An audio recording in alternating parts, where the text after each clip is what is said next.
Do you want to be healthier, yet you just don't know what to do? All these shows telling you this and that, but nothing seems to work. Well, listen close. Golden State Media Concepts has got something great for you. The Health and Wellness Podcast dedicated to workout trends, healthy eating habits, diet, and everything about healthy living. Join us in our banters as we help you not just live life to the fullest, but live it to the healthiest.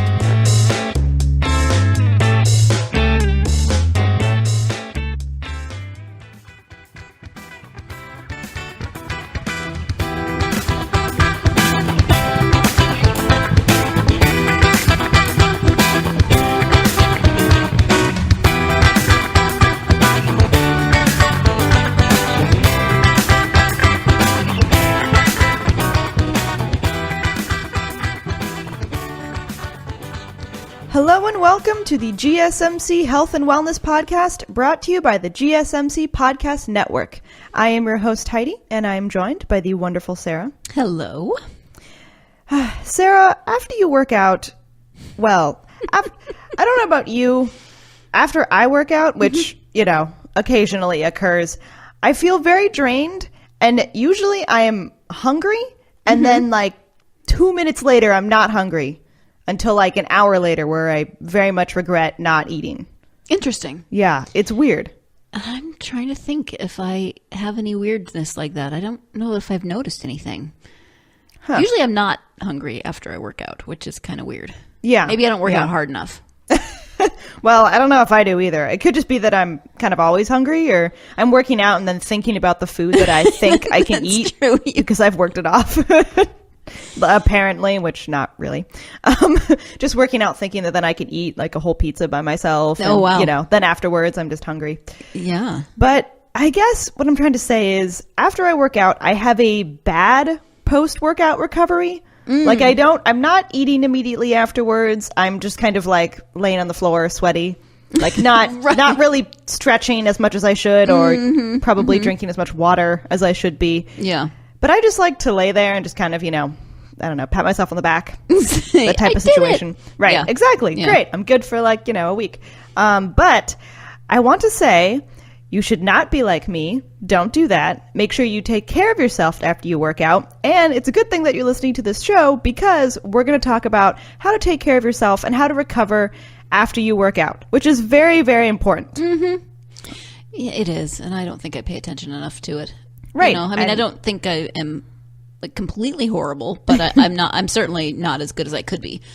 And I think that is really common because most people are thinking about getting to the gym and then the workout itself. I don't think many people consider what to do after you've worked out. Mm-hmm. And I think it's important, you should probably shower and whatnot, but other things also to do after you work out. Right. I know a lot of people don't stretch.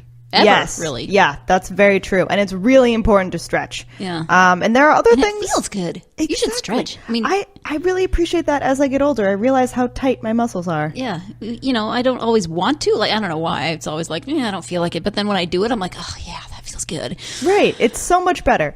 And it just, a lot of the tension that your body builds up, it's really good to stretch and sort of ease the tension.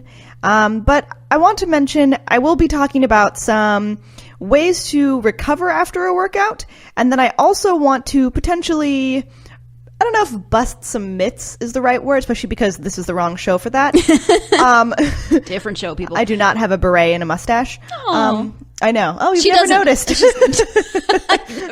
You look so much like the Mythbuster whose name I cannot think of off the top of my head. With the walrus mustache. I look just like that. Yep. Now you have an image, people. It's exactly how I look in real life. Jamie, that's who he is. Oh, yes. It's not Adam. Who is it? You're right. It is Jamie with the beret. Yeah. But I want to talk about sort of myth busting. Ooh. Myth busting is really hard to say. It is. But I want to give you maybe some facts about some post-workout myths you might have heard. Particularly that drinking chocolate milk after working out is good for you. And then also a more recent one that I've heard, which involves drinking beer after working out, which really just sounds too good to be true. That seems like wishful thinking. Yeah. Yeah, for sure. So I'm going to talk about some of that as well, and perhaps provide a little more background to those particular myths. So to start, before I get to the chocolate milk and the beer, which is the fun, rewarding part of your workout, I want to talk about the importance of recovery and rest, because really they're essential parts of any like strength or conditioning program or any kind of workout that you're doing. And I would say probably some coaches and trainers might argue it's just as important as the workout itself. And it needs to happen in order for your body to physically progress and to stay like injury free and have like long-term consistent training. And also you have to be able to recover in order to, in your next workout, really like go as hard as you can and just put your all into it. You have to make sure you're taking care of your body pre and post workout. Makes sense. So, yeah, I really feel like it does. And I don't think about it enough. Right. Okay, on to our first best way to recover from a workout. The first one is that you should really try and schedule like down weeks and recovery workouts. So what that means is probably every like 3 to 5 weeks, try and plan a recovery week. So you're not doing like your big, like if you're lifting weights, maybe not doing your big main super heavy lifting, maybe like perform half of that, like half your reps or something that you would normally do. Try and perform like less volume than what you would normally lift. And in general, just try and like, if you're doing strength conditioning all the time, maybe try something else. Maybe try some cardio, or, you know, like we were talking about how great stretching is, maybe try some yoga. Stretching and, you know, maybe working on your balance, just not going like 100%. That sounds perfectly reasonable. And I know for me, I'm such a creature of habit that once I get into a routine, if I change it, then I get lazy. Like if I slow down, you know, I worry that I'd be like, oh no, I don't need to go back to what I was doing. I'm a terrible creature of habit in that way. That once I can develop good habits usually, but if I get off course, it's very hard for me to get back on course. That's just me, though. So don't follow my example. I feel you. I think like I want to keep momentum going. And so it's hard to convince myself to like stop. And then once I stop, I want to keep that momentum going. Yes. Of the more relaxed pace. But don't be like us. Make sure you take some time to recover. And then, of course, after you've had your recovery time, go back into it. And also, as I'm talking about this, a lot of these like suggestions are assuming that you're working out regularly and like more than like one time a week. So if you're like working out one time a week and then you decide, well, the time I work out next week for, you know, one Tuesday, I'll just not go as hard. Well, right. You've had a lot of recovery time between the last time you worked out. So this is if you're like, do you almost have a camera every day in my gym? What are you talking about? I have the mirror workout that we talked about. We talked about last week. We're in the same mirror workout class. Stop looking at me. Which, you know, the more I think I'm more okay with the mirror workout. I would be all right with that. I don't have to leave my house, and I have a mirror. Exactly. A very, very expensive mirror. Yes. And people in a box that train me can watch me. In a box. They're just in a box training me. The more you talk about this, the creepier it sounds. Almost like CrossFit, right? The box? Yeah. Okay. With the recovery, it's really important to have recovery because that can help you, like, you know, recover from working out, and it'll help your muscles not be as tired. So that way, when you go back into the gym, you can be refreshed and energized. But to help you plan this recovery time, you really need to make sure that you're setting yourself up for it, that it's effective. You want to remember, and like maybe to motivate yourself to take a break, is that if you're breaking down your body when you're training, your energy stores will be depleted. And then, you know, muscles and tissue are broken down and your body will become fatigued. And so in order to reach full maximum potential, you have to give it time to recover, like how we all have to take time to sleep, things like that. Right. So you have to make sure you're doing the proper recovery time between really hard workout sessions. And also, like, really, you can't just do fatigue upon fatigue. It's kind of what I'm saying. You have to take time to recover. And so try and plan these recovery weeks so that you can like set yourself up for it mentally and just like schedule it in. Maybe you have to like change a class or something, you know, right. Like go to a different workout class at the gym as opposed to your normal. And then make sure, of course, you go back to your normal. Right. It's very important. Okay, on to the next best way to recover from a workout. You want to make sure that not only are you setting up your like workout recovery, like your recovery workout session, but I want to kind of piggyback on that and say that you have to make sure you're having enough time between intense workout trainings. So maybe like 24 to 72 hours. If you're doing like really, really intense training, try and even get in just a short little break. Also, you can get delayed onset muscle soreness, which is DOMS for short, which is, I don't know, someone's name. But that can be a common sensation that is felt often after lifting weights. And a lot of times trainers can actually like want you to get to that because it's, you know, when you feel sore, when you feel like, oh, I've made such great progress, I've worked out so much. And that's when like your muscles can be tender. Potentially there can be stiffness or reduced joint range of motion. And when that kind of happens, when you're training so hard to reach that muscle soreness, you need at least 24 hours after the training session to recover. So don't just immediately jump back in when your body's like super, super sore and worked out. See, and I've heard the opposite. Like, really? Get back in there if your muscles are sore. The best way to get them unsore. I know that's not the proper term, unsore, but to like loosen them up is to go back and work out again. So I don't know. I wonder if that's like a mental, like, oh, like I don't know. I don't know if that's true or if that's another myth, but I have heard it. I could see that. I mean, maybe the idea is if you're training right, you know, like before you go into the next workout, maybe you are stretching enough or something to not have it be a negative. I don't know. But I would generally suggest if you're super like over, like just maxed out, try and schedule time. Again, schedule your recovery workouts. But if you're going super hard, at least try and get like a 24-hour to 72-hour workout break between the really tough workout and then another tough one, along with when you're scheduling your normal recovery workouts, which could be like a week. Right. Okay, so we're going to take a quick break and then we'll be right back and keep talking about some other good ways to recover from a workout. Still on the search of that one true love? On the limbo in this crazy world of dating, marriage, relationships? Well, listen to the Golden State Media Concepts Relationship Podcast, your one-stop podcast for everything about relationships.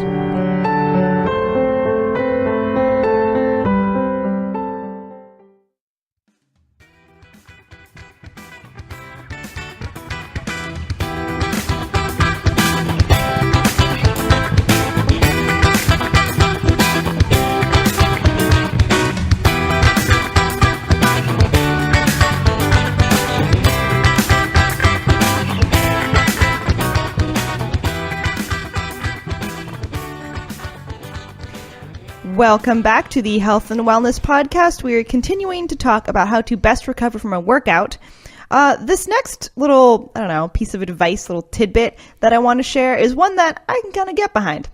And that is it's important to get sleep. Sleep is good. Yes, very much so. We have just experienced daylight savings, and I am missing sleep, especially in the morning when it's dark. Yeah. Not loving it.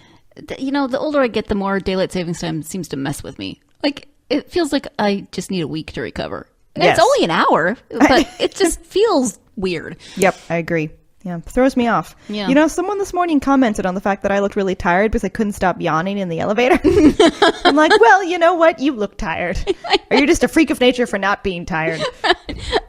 That's a well-meaning statement that never comes across right. Never. You look tired is never, even no matter how well-meaning you are in it, people are just going to be like, well, thanks. Yeah, I left the elevator very quickly. I did not small talk. But again, it's important to get sleep. That's really what I'm trying to tell you about my story. You really want to try and develop a regular sleep routine where you go to bed at the same time each night, and then probably you're waking up at the same time. That's the best way to feel refreshed. And I mean, as I was talking about with daylight savings, when that is messed up, I do not feel rested. Because even if I'm like, oh, if I go to bed later and then sleep in another like 2 hours, it might help, but usually I feel kind of off. Mm-hmm. And that can really affect your workout. So it's really important to get sleep, and it helps your body recover after all of your hard working out. Also, to help you sleep, it's important to remove distractions like lights that might be on in your room. Maybe like you have electronics that have lights. Like when my computer's not turned off all the way, like it has a flashing red light or whatever. And things like that. Like if you have screens that will turn on all the time, maybe just flip them over so you're not seeing it. I'll kind of also distance yourself from like smartphones and a TV. All that blue light, not good for your sleep patterns. It really is not. So you want to try and remove those things like from the room that you're sleeping in, or just put them, I don't know. If you don't want to like have your phone out of your room, you could just turn it off or... What? I know. I don't even do that. That's crazy talk. Just crazy talk. But you could like flip it. Sometimes I'll like flip it over so the screen goes like on my tabletop. So if I get a message, it's not just lighting up and I'm not startled awake. Yeah, because I use mine for the alarm. Yeah, but, I usually turn it over so it doesn't bug me. Yeah, that's true. I do that. Also, you want to try for 8 hours of sleep, which is difficult. I know. But you can try. I believe in you. And you want to get that normalized schedule so that way it's easier for you to, fall asleep, wake up, and you feel more refreshed. You'll be better for your workout. Trust me. All the parents listening right now are like, you're right. Oh, I know. There's that study that just came out that said that parents don't get a decent night's sleep for the first 6 years of their kid's life. And so if you have multiple children, that's a lot of years of not normalized sleep. Yeah. But if you can get a routine, it's good. Right. And also if you're, maybe not able to get the full 8 hours every night, you could schedule an afternoon power nap. You might want to try for like a power nap that is about 30 minutes. And that will really rejuvenate your body. Now I want to note, I have said a power nap for 30 minutes. That is not like a full sleep for 2 hours. Oh, man. Which, I mean, for one, who has that amount of time? Right. I don't know during the day. But also, 30 minutes is enough. Your body will be rejuvenated and you'll be able to keep going. But it won't, leave you in that groggy state. But I know that napping is different for everyone. So. Right. Not everybody can fall asleep quickly. So that kind of makes napping That's true. difficult. That's true. But yes, if you feel like you need more sleep, an afternoon nap can be a really good thing. And a reason that sleeping is good, it has been shown that a lack of adequate sleep can decrease and reduce tolerance to training. It can alter your mood, increase perception of fatigue, and it can really negatively affect a lot of different parts of your body. A lot of the physical mechanisms that are responsible for adapting to stress, not just stress mentally, but also stress when your body is training. So it's really important to get sleep, not just for your mind, but also for your muscles and the other parts of your body. Also, hormone secretion during sleep is one of the most important factors influencing recovery. The purpose of sleep is to induce a state of recovery in the body. So it's super important that you sleep. I mean, obviously we all know how much more refreshed you feel after a good night's sleep, but that's because while you're asleep, your body is recovering in many, many ways. So it's very important. Also, anabolic or muscle building hormone concentrations and activity, those all increase during sleep. While catabolic or muscle wasting hormone concentrations and activity decrease. Ah, okay. So I didn't know that, but either. The hormone change while you're sleeping is also very important. Another reason why sleep is good. Yeah. Sleep, good. Yes, agreed. Very, very much agreed. Okay, I want to go on to another part of recovery, and I feel like we all kind of know this, but I don't think it's said enough. Make sure you stay hydrated. Oh, I say that all the time. I tell everybody. I tell my husband. I tell our dogs. Do they listen? Well, I'm such a dork. One of them will be drinking, and I'll be like, "Good job! You need hydration." I don't get out much, but I'm always telling people to hydrate. It is super important. Like Sarah's dogs, it's important to stay hydrated. You can just remember that she's cheering you on to drink water. I am. And so will I. It's very important. Really, no excuses, honestly. Just have a water bottle. It's kind of in vogue, People like having reusable water bottles. It's cool now. And if you have trouble, just set your alarm. Sometimes in the morning, if I'm drinking a cup of coffee, I don't always remember to drink water because, I'm drinking that nice little cup of coffee. Right. So I'm a dork and I just set my alarm for an hour and make sure that I drink water. Yep. And then I go back to my little coffee. Yep. No, that's very important. Yeah. I think that can help. There are also apps that help you track how much water you're drinking every day. Very important. Also, when you're working out, you want to be mindful of your water loss because, I mean, I guess even when you're not working out, just from like sweating, like you're still losing water. So you have to consider that when you're taking in water. You're not, you need to replenish your stores. That's kind of what I'm saying. Use a gym and you like the sauna or the steam room or the hot tub afterwards, that's really great and can help with muscle soreness and, all kinds of other things, but it dehydrates you a lot. So if you do any of those, then you have to hydrate even more. Yes, that is very true. Very, very true. Especially like, the sauna. It can get you. We're not saying don't do it. Just make sure you're drinking water. Yes. Also, one source that I saw recommended roughly 1 liter of water for every 1,000 calories expended. So if you're keeping track while you're working out of how many calories you're expending in all of your activity, make sure you're taking in enough water for what you're putting out. Also, some of the important reasons to drink water is that dehydration can really reduce your performance potential. Also, it can delay your recovery process. So not only can it kind of make you worse while you're working out and your physical performance, it also can just delay all of the recovery that your muscles have to go through after you do your workout. So super important to drink water, particularly after you've worked out, to help your muscles recover. And also, exercise and an increased metabolic rate can increase your body's need for water and also for electrolytes. So if you want to take in, obviously Gatorade, Powerade, things like that, any aid except lemonade. But all very important to take in. Also, it has been suggested that the minimum amount of fluid intake per day for males is 3.7 liters a day and 2.7 liters a day for females. So you want to keep track of those numbers. Sometimes people make little marks on their water bottles to show how much they've had to drink in a day, if you want to keep track. Yeah, I keep track, but I don't do it by liters. I do it by gallon. That's just the way my brain works, apparently. I feel like liter is easier for me because I can't imagine drinking a gallon of water. Oh, I drink, a gallon is 128 ounces, and I usually drink about 200. Oh, wow. So. I should probably drink more water. Well, we have just been talking about that. Yeah, we have. I feel guilty about it now. Yeah. Yeah, it's important. Okay, another important way to recover from a workout is make sure that you're getting enough nutrients. So particularly after working out, it's good to have a snack, but not just I don't know, a Pop-Tart or something. I don't know what else. Probably not. I don't know if anyone's carrying that in a gym bag. Probably somewhere. I'm sure someone. Yeah. In my old apartment, I used to walk out every morning and someone would always drop a part of a Pop-Tart or one of those toaster pastries outside my door. And then one morning I saw the person who dropped it and they tripped on the same crack. Oh no. Or got distracted because right when they would see the bus or something, and they would end up just dropping part of their breakfast every in the day. same spot. I'm dude. Anyway, that person carried around a Pop-Tart. Yeah. So it probably does happen. But you should be making sure you're taking in the correct nutrients. So roughly 50 grams of carbohydrates and 30 grams of protein. So not just sugar and carbs. Make sure you're taking in protein. Yeah. A well-balanced meal should be consumed roughly 2 hours post-workout to continue the recovery process. So you want to take in your snack after you're working out pretty soon after you finish, along with, your water and whatnot. But then also make sure you're eating again after that, which, again, something that I don't do very well, but it's important.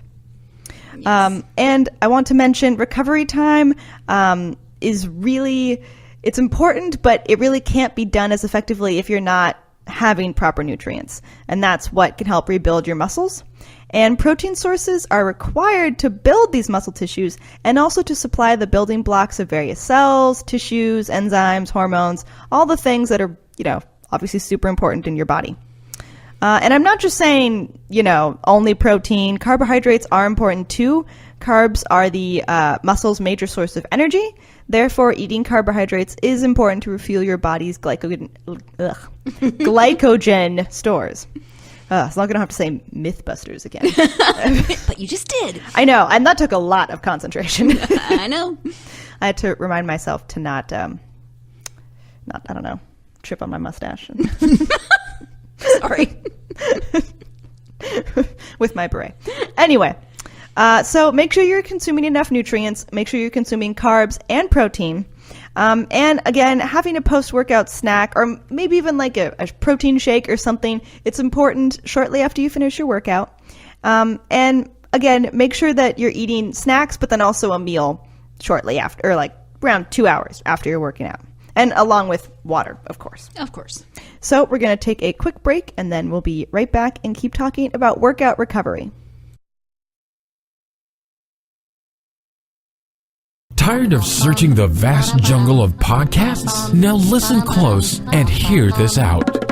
There's a podcast network that covers just about everything that you've been searching. Hey! The Golden State Media Concepts Podcast Network is here.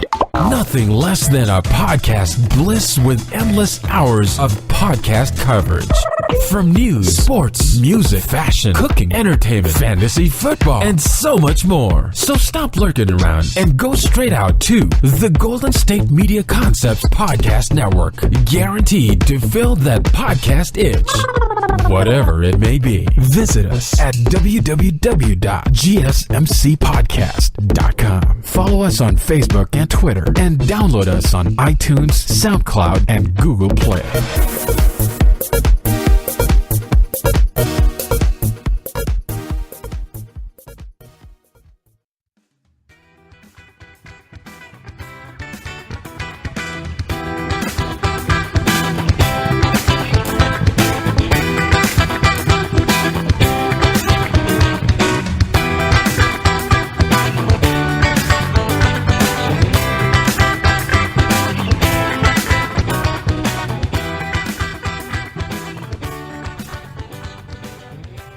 Welcome back to the Health and Wellness Podcast. We are continuing to talk about recovering post-workout.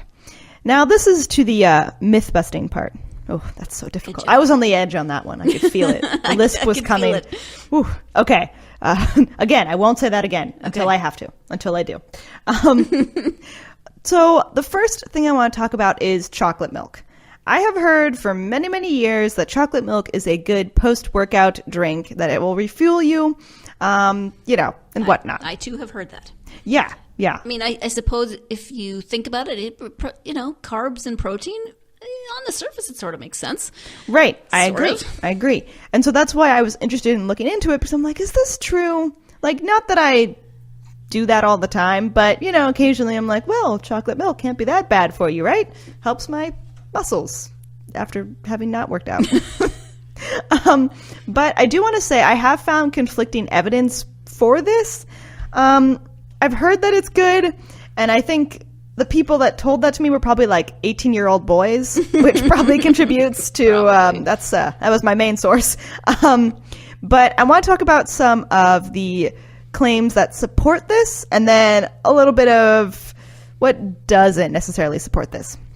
Okay, so apparently chocolate milk, it does have double the carbohydrates and protein content of, many other drinks. So it is good, apparently, for replenishing tired muscles. It's high in water content, which can replace the fluids that are lost in sweat and whatnot, helping to prevent dehydration. Also, it does have calcium, so that is a nutrient boost. And there's also some sodium and sugar, things like that, which can help athletes after, losing water and all while working out, and also can help you regain energy. And a drink like chocolate milk is, if you're going to drink it post-workout, it's really the most useful for like cyclists, swimmers, or long-distance runners, like sports that are high endurance, constant sustained movement. Mm-hmm. So I did see a study, according to a study by William Lunn, who is a exercise scientist at the University of Connecticut. His research, it involved 8 male runners in good physical shape who ate a balanced diet for 2 weeks. At the end of each week, they took a fast-paced 45-minute run. Following each run, the men drank either 16 ounces of fat-free chocolate milk or 16 ounces of a carbohydrate-only sport beverage with the same number of calories. Post-exercise muscle biopsies showed increased skeletal muscle protein synthesis, which is a sign that the muscles were better able to rebuild after drinking the milk, as opposed to those who only had the carb-only beverage. So there was a study that supported it, I will say. Kind of a specific study, yeah, though. I mean, a specific. carb-only drink. Yep. I find that interesting that that's what they chose. Yeah, I agree. Also, that's a small study, and it's males only. So sort of like what I found not supporting this was mostly people being skeptical about it. For example, the study is small, as I said, and a lot of the studies were supported by a grant from the National Dairy Council and National Fluid Milk Processors Promotion Board. There's really a board and a council for literally everything. Yes, there is. So I kind of felt like from what I read that all of these findings should kind of be considered like preliminary, as they haven't undergone, at least the one that I mentioned earlier, hasn't undergone peer review process. So I think the myth has been around for a while, and I don't think you're like ruining your body if you drink chocolate milk after you work out. But take it with kind of a grain of salt. You're also taking in a bunch of sugar. Yeah. Particularly depending on what brand of chocolate milk you're drinking. Yes. So you really want to consider that. And I also found conflicting sources about what type of milk you should drink. Like some people said low fat, some said whole milk. I think that there's just a debate about fats in general. Yep. But yeah, consider the amount of sugar that you're taking in. And also consider that a lot of the stuff I saw kind of said a lot of this is just sponsored by like the National Dairy Council. Like the Got Milk commercials. Yep. So please be aware. Okay. Last thing I want to talk about, recovery beers. Weird thing. Weird Just the thing. phrase recovery beer is hilarious. Yeah, it doesn't sound like a real thing. It sounds like, No. I don't know, like a mythical Sounds creature. like something that that frat boys made up to, Yeah, you know. the beer council, I'm Yeah, sure. Oh, probably that too. Okay, so recovery beers, something I recently learned about. Apparently, they are brewed with sea salts, electrolytes, and other ingredients that are supposed to help you refuel. They first gained popularity around like hardcore athletes, things like that. Also endurance athletes, because I guess a lot of endurance athletes had been looking, to celebrate with a beer at the finish line at the end of whatever they were working out or preparing for. But a lot of beers, particularly in the craft beer section, have just gotten stronger and stronger in alcohol content. And so I guess a lot of athletes just found that like it was kind of drinking beer after working out was taking a bigger toll on their tired bodies than they needed. I think a lot of that is contributing to like a lot of athletes wanted to participate in like the craft beer scene. But again, the alcohol content, it wasn't really worth it for them to drink a lot afterwards. Just, the recovery time from the race and the drinking just didn't make them bounce back very quickly, which, yeah, I can imagine. So breweries created different types of beer to try and accommodate this. There is one brewery called, which I like, Sufferfest. I was laughing at that myself.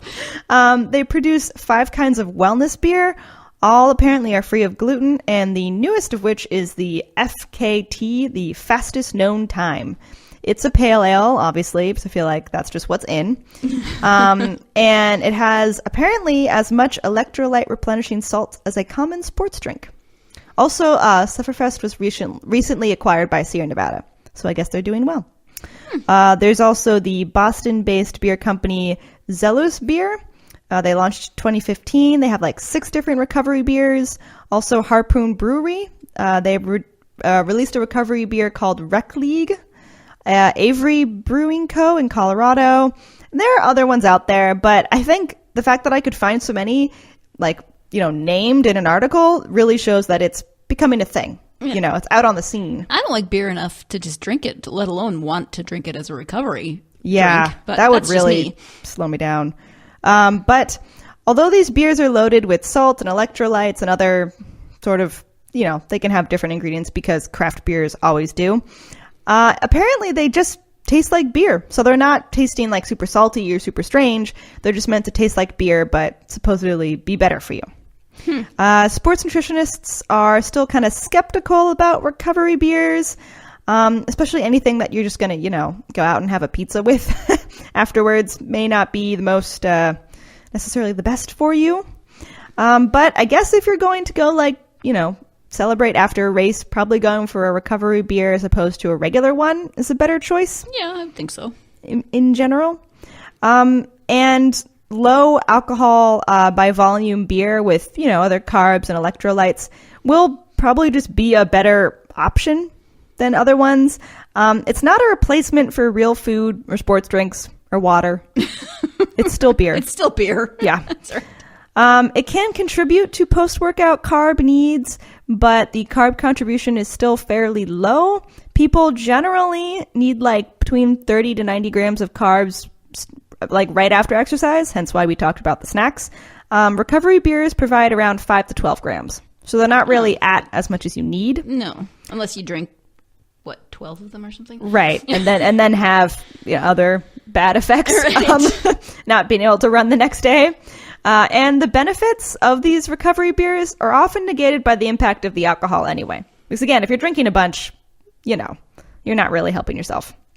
So, I mean, you could drink a recovery beer. Am I saying it's going to like give you amazing strength and recovery? Not necessarily.